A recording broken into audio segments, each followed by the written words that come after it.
and reconciliation in Afghanistan. They will only return if there's peace there. After all, they left because they were not safe over there. And once there's peace over there, hopefully the environment would be there. In our discussions, it's a very challenging world today. Pakistan has always been supportive of the UN system. We have been a responsible member, I believe, of the UN system.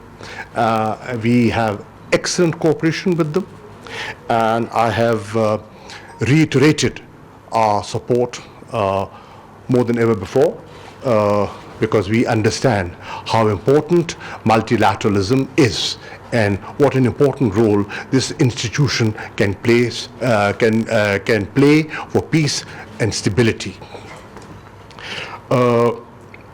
We are committed to the principles and objectives of the UN Charter, and we are also aware that there are elements that give preference to unilateralism over multilateralism. And one demonstration of that unilateral approach was seen on the 5th of August, 2019. We've had a very frank and a very candid discussion on the Jammu and Kashmir situation. I have shared with the Secretary General Pakistan's point of view, Pakistan's concerns, and I've also highlighted to him what a challenging situation it has become post 5th of August. The illegal actions and unilateral actions taken by our eastern neighbor. I've also highlighted to him that how all shades of Kashmiri opinion, barring the BJP mindset, have rejected those actions. I've also pointed out the increasing ceasefire violations that have taken place post 5th of August, and that almost 200 days have gone by and the siege and the lockdown continues, and fundamental rights are being denied. I've thanked him for the statement made by his office on the 8th of August, reiterating the UN position on this internationally recognized dispute. I've also thanked him for permitting a briefing to the members of the Security Council by representatives of UNMOGIP and the political department of the Secretariat. He is the custodian of the UN Charter, and as custodian we have certain expectations, and I have pointed out 7 expectations of him. 1, that he should reaffirm the binding nature of the Security Council resolutions. 2, underscore the need to respect fundamental rights. 3, urge our neighbor to respect the 2003 ceasefire understanding between us. 4, consider Pakistan's proposal to strengthen UNMOGIP, which we feel has played a very important and continues to play a very important role. 5, ask the Commissioner of Human Rights, the UN Commissioner for Human Rights, to remain cognizant of human rights violations taking place over there, and to come out with the 3rd report. There was a report published in 2018, one in 2019, and now we feel the 3rd report should come out highlighting the current situation post 5th of August. We also, I've also asked him that there should be freedom of movement for the UNMOGIP people to fulfill their mandate. There's no restriction on our side. There are difficulties on the other side, and he should look into it. We discussed the Afghan situation, We've discussed the efforts Pakistan has made to facilitate the peace process, and there's recognition for that, and they acknowledge. And today, we are being seen as part of the solution. There was a time when Pakistan was seen as part of the problem, but the pendulum has swung, and today the international community is seeing Pakistan as part of the solution. I also shared with the Secretary General the initiatives of the government vis-a-vis socio-economic issues, and I discussed our strategy to achieve our targets, Sustainable Development Goal targets, our SARS program, our Sethi Sahulat program, and also in conclusion, we also had a unanimity of thought on the challenge climate change imposes on Pakistan and this region. It was an excellent meeting, sir. Thank you for being here. Thank you very much. Honorable Minister, ladies and gentlemen, it is a pleasure to be back in Pakistan, a country deeply committed to multilateralism and to the United Nations. This is my first visit as Secretary General of the United Nations, but as High Commissioner for Refugees, I had the opportunity, I was fortunate to be able to visit this country several times. And as I said this afternoon in the conference on sustainable development and climate change, what I've seen as generosity, as solidarity in the Afghan people has created a love affair between the Afghan people and myself. And I'd like to thank the government of Pakistan and Prime Minister Imran Khan personally for inviting me, as well as Foreign Minister Qureshi for his strong support of the United Nations. I have a full agenda, but there is a common thread to all my events and meetings here.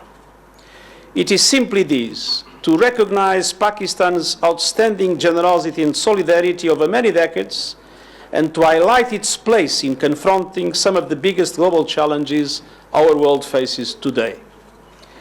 I strongly believe it is time for the world to step back and look at Pakistan through a wider frame.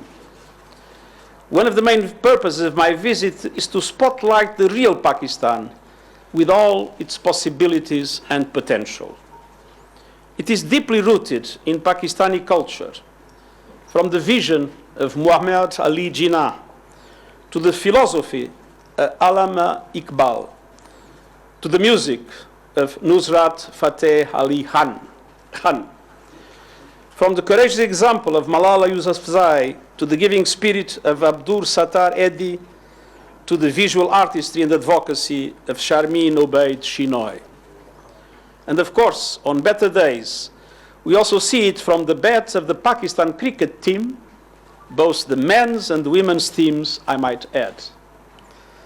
Here in Pakistan, we see solidarity in action. Pakistan is today the world's second largest host of refugees, and for decades, it was the first. I look forward to taking part tomorrow in a conference marking Pakistan's 4 decades of support for Afghan refugees. For 40 years, despite Pakistan's own challenges, Pakistan has sheltered and protected Afghan refugees with limited support from the international community. I can testify to this. Having served as High Commissioner for Refugees, I always found in Pakistan a reliable and generous partner. One can only imagine how much worse the plight of Afghans would be and how much more unstable the region might be without Pakistan's stellar example of hospitality and compassion. The United Nations will continue to support Pakistan, and I call on other countries to support Pakistan and indeed show similar leadership in sharing this responsibility in this region and around the world. As we look to the issues of peace and security, the United Nations is profoundly grateful for the dedication and commitment of Pakistan's peacekeepers. Pakistan has consistently been one of the world's top contributors to UN peacekeeping, with more than 4,000 men and increasingly women serving today in 9 missions around the globe. I also appreciate the government's strong support for the Action for Peacekeeping initiative and its commitment to continue to improve the effectiveness of our operations. Foreign Minister Qureshi and I discussed regional security in South Asia. With respect to Jammu and Kashmir, I'm grateful for the work of the United Nations Military Observer Group in India and Pakistan. UMOGIP will continue to monitor the ceasefire at the line of control in accordance to its mandate. And today I was happy I could inaugurate the new premises of their headquarters. And I'm deeply concerned about the increase in tensions that we have witnessed last year. I have repeatedly stressed the importance of exercising maximum restraint and taking steps to de-escalate, both militarily and verbally, while reiterating my offer to exercise my good offices should both sides ask. Diplomacy and dialogue remain the only tools that guarantee peace and stability, with solutions in accordance with the Charter of the United Nations and the resolutions of the Security Council. Simultaneously, when we see situations of discontent and unrest, it is of utmost importance to ensure full respect for human rights and fundamental freedoms. Turning now to Afghanistan, I'm following closely the important efforts to bring peace to the country. Achieving a comprehensive settlement to the conflict is essential for saving lives and advancing sustainable development. It is my hope that discussions will be productive in leading to a reduction in violence, especially violence that harms civilians. And reducing violence is critical to build confidence and support for a peace process that leads to a lasting political settlement and a permanent ceasefire. Such conditions would contribute to enabling the peaceful return of displaced persons and refugees to their homes. I want to reaffirm that the preferred durable solution for refugees has always been voluntary repatriation in safety and dignity to their country of origin. And this is also true for Afghan refugees. Through its support to the ongoing peace efforts and building the necessary regional consensus, Pakistan continues to play a crucial role in realizing this potentially historic opportunity for peace. And the United Nations remains committed to supporting an inclusive and Afghan-led peace process that upholds the human rights of all citizens and leads to a sustainable peace in Afghanistan. During my visit to Pakistan, I also look forward to visiting the newly opened Kartarpur corridor, connecting two key Sikh pilgrimage sites. This is a welcome symbol of interfaith harmony, a unique experiment in cross-border ties, showing Pakistan's commitment to peace. The climate crisis is another key challenge of common concern, and once again, Pakistan is on the front lines as one of the most vulnerable countries on the planet. I welcome Pakistan's ambition to take concrete action with the 10 billion tree tsunami campaign and many other initiatives. For my part, I will continue pressing for action to limit global temperature rise to 1.5 degrees, which means to achieve carbon neutrality by 2050. And it means more ambition by all, more ambition on mitigation, adaptation, resilience and finance. And major emitting countries and industrial sectors have a particular responsibility to lead the way. And it means a successful UN climate conference COP26 later this year in Glasgow, and I count on Pakistan's strong commitment to that. Finally, I would like to recognize Pakistan's commitment to the 2030 Agenda for Sustainable Development, the world's framework for eliminating poverty, achieving gender equality, protecting the environment, and building a fair globalization that works for all. Pakistan was in the global lead in integrating the Sustainable Development Goals into its own national development agenda. And this is yet another example of the commitment and vision that we need to see more of around the world. I look forward to the rest of my visit and engaging with the leadership and people of Pakistan, and the United Nations family is strongly committed to helping the country advance prosperity and peace for all. Thank you. Yes, Indus TV, Isa Nakisar. May I request you to please introduce yourself and also please let us know who the question is directed to. This is Isa Nakwi representing Indus News. Excellency, I'm here.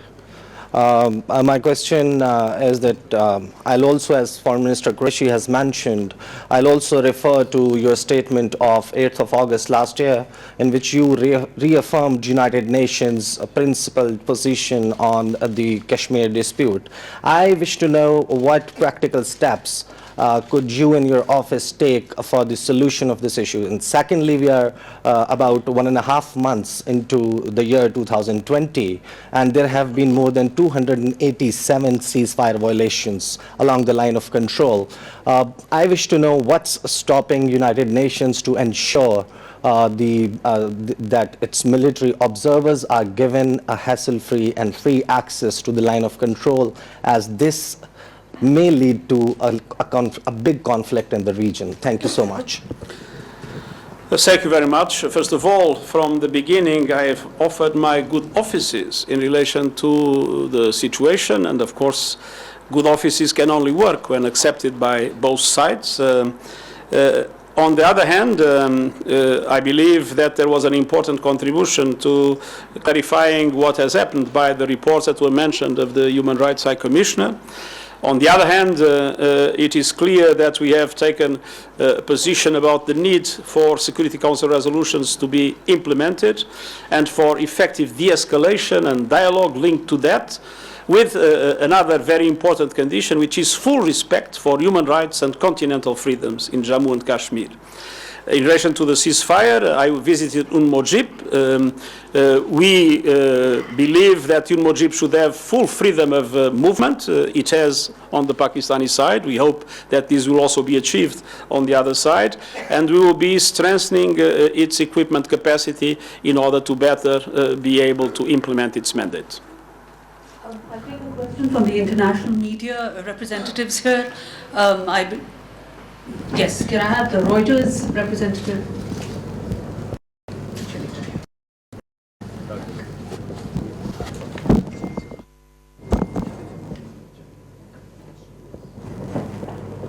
Reuters is not fit. Oh, okay. Yeah, okay. I'll take a question from Independent News, Mona Khan. This is Mona representing Independent Urdu. My question is for Mr. Foreign Minister. The world is witnessing increased unilateral and xenophobic tendencies to exclude minorities on the basis of their religion, as we have seen the recent example in our neighbor India as well. So I just want to ask what steps your government have taken to curb and to address these issues internationally. Thank you. Well, Pakistan has been voicing its concern at every possible forum. We feel that this act is discriminatory in nature, and it's not just Pakistan saying that. Today, there are voices within India that are questioning the reasoning and the need for this action. You've seen protests all over. You've seen chief ministers leading protests. You have seen there have been lives lost. Close to 25 people were killed by the security forces in India, and many have been wounded. So that is an ongoing process. Pakistan has and will continue to highlight that. In fact, today, what Pakistan was saying to the world, that listen, there is a new mindset that is governing India, and these actions have endorsed our point of view, and a large section of the Indian population is endorsing what Pakistan has been advocating. Yes, the gentleman there. Me? Sorry for that. Thank you, sir. My question is to Mr. Antonio Guterres. I'm the correspondent from China Xinhua News Agency. And as we know that for Pakistani citizens who've been affected by, sorry? Okay, I will be louder. You need to speak slowly. Okay, I'm sorry. I'm the correspondent from China Xinhua News Agency. And my question is that 4 Pakistani citizens who been infected by the novel coronavirus phenomena in China have already been cured and discharged 3 days ago. And as we know, the Chinese government and people have already been making an all-out efforts to fight the novel coronavirus disease with notable outcomes. So how do you evaluate those measures? And in terms of the top leaders commanding and mobilization of the whole country, do you think that China offers an useful reference to the other countries and the whole world in handling such a big public health threat? Thank you so much. Well, first of all, in relation to the Pakistanis in China, I believe that the government has been in close contact with the World Health Organization, and that the government has acted in line with the principles defined by the World Health Organization in that regard. In relation to the situation in itself, it's of course a huge challenge. I believe that the response has been a very strong and very impressive response.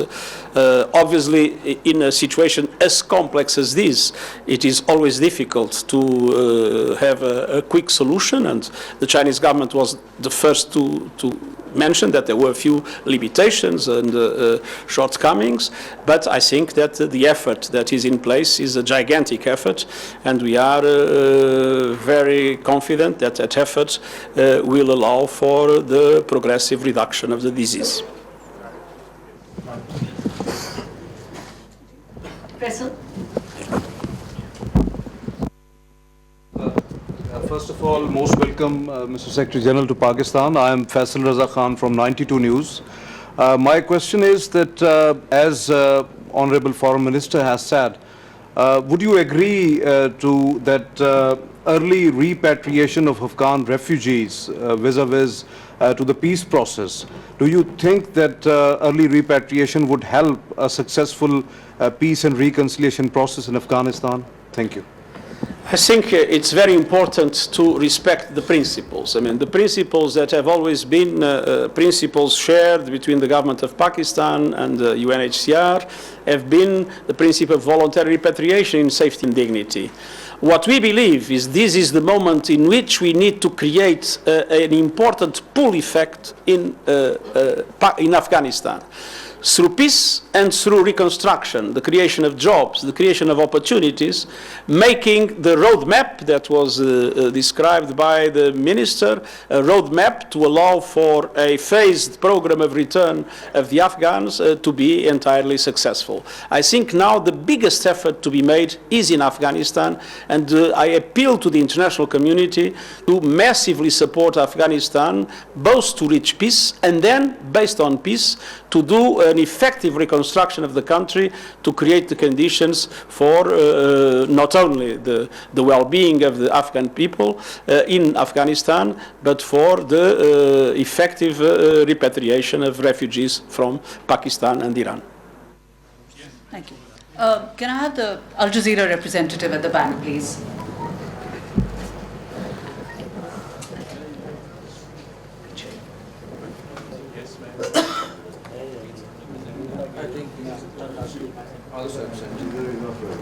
Anas. Thank you so much, spokesperson. Thank you so much, sir. This is Anas Malik from the onset. Pakistan has lost billions of dollars fighting the war on terror in an attempt to make this world a better place to live. And how do you see Pakistan's effort to counter the menace of transnational terrorism? And would you or your office play a role, an active role in convincing, because there are some countries who are not fully convinced with Pakistan's effort to counter the menace of terrorism. Would your office be playing a role to convince or convey to those countries that yes, Pakistan has done enough? How do you see that? Thank you. Well, I can testify. I came once to Islamabad, and Islamabad was a military camp. And the Taliban was very close, the Pakistani Taliban were very close to Islamabad. They had overrun the Swat Valley, and they were even a little bit further south. And I have to say that to be today in Islamabad, a family duty station for UN staff, and to compare with the past and to know what in between has been done in the territories that were Fatah and now I believe are integrated in Khyber Pakhtunkhwa. And to see that an administration is being put in place and to see that there is an intense program of development. I believe that one has to recognize that the efforts that Pakistan has made to fight terrorism are absolutely remarkable and that they were very successful. And everybody should support Pakistan to, I would say, consolidate this enormous effort that I could witness myself. As I said, I've been here in the worst phase of the problem, and it's very rewarding to come back and see how different things are. Last question, Mateen Haider.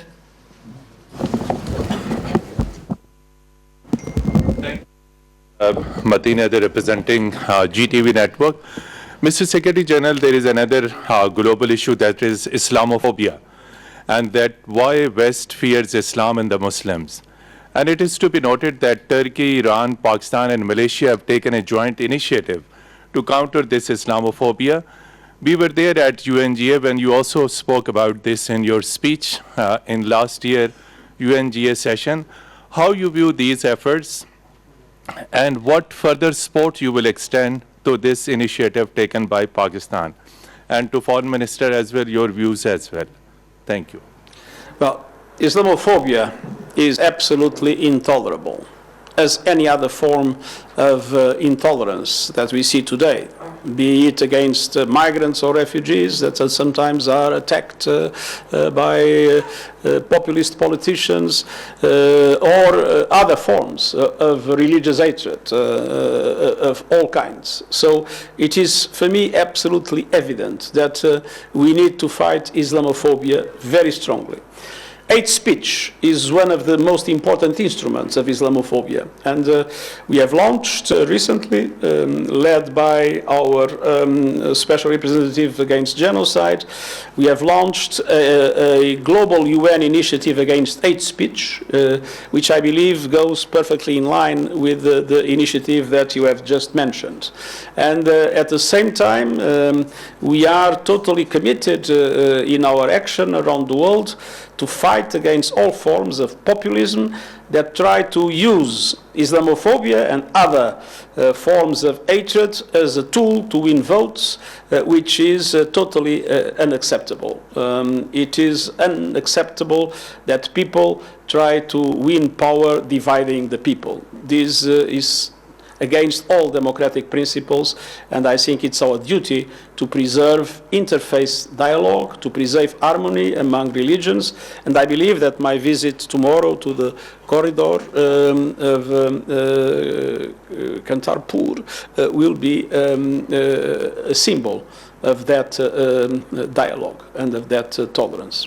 Mateen Haider Saab, in our discussions that I had with the Secretary General earlier on, I drew a comparison between the Kartarpur initiative and the Kartarpur spirit in Pakistan and the demolition of the Babri Mosque in India. Now, these are two clear manifestations where we stand and where we are seeing our neighbor heading. Islamophobia is a growing concern. Our government has taken note of it. We have raised it at every level. We feel that hate speech being used as a political instrument is very dangerous. It has already started impacting European politics. And you've seen how the far right has taken advantage of that. We have come to the conclusion that whenever we raise this issue, I remember raising the issue with the Foreign Minister of Netherlands on the issue of caricatures, and I was told, we'll have to respect freedom of speech. One does respect freedom of speech as a Democrat, but you have to draw a line somewhere. And we came to the conclusion, Pakistan and other friends that you mentioned came to the conclusion that just complaining isn't enough. We've got to do something ourselves. And we've got to tell the world what the true Islam is. what the true image of Islam is, and we have to sell to the world our narrative and our point of view. And for that, I think this effort that you mentioned of launching a television channel which projects the correct image of Islam and not the distorted vision will be helpful. Thank you very much for Mr. Excellency Secretary.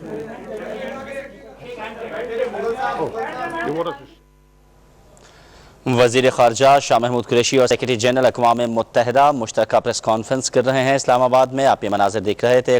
वज़ीर ख़ारजा शाह महमूद कुरैशी ने कहा कि मुहाजिरीन की Afghan conference में शिरकत पर secretary general को खुशामदीद कहते हैं। ये मनाज़िर आप देख सकते हैं, मुसाफ़ा किया जा रहा है दोनों रहनुमाओं के दरमियान। इस वक्त इस्लामाबाद के ये मनाज़िर हैं। वज़ीर ख़ारजा शाह महमूद कुरैशी और अक़वाम मुत्तहिदा के सेक्रेटरी जनरल एंटोनियो गुतेरेस जो कि 4 रोज़ा दौरे पर पाकिस्तान मौजूद हैं, और आज अपनी इस मुश्तरका प्रेस कॉन्फ्रेंस के दौरान अक़वाम मुत्तहिदा के सेक्रेटरी जनरल की जानिब से भी ये कहा गया कि पाकिस्तान खित्ते में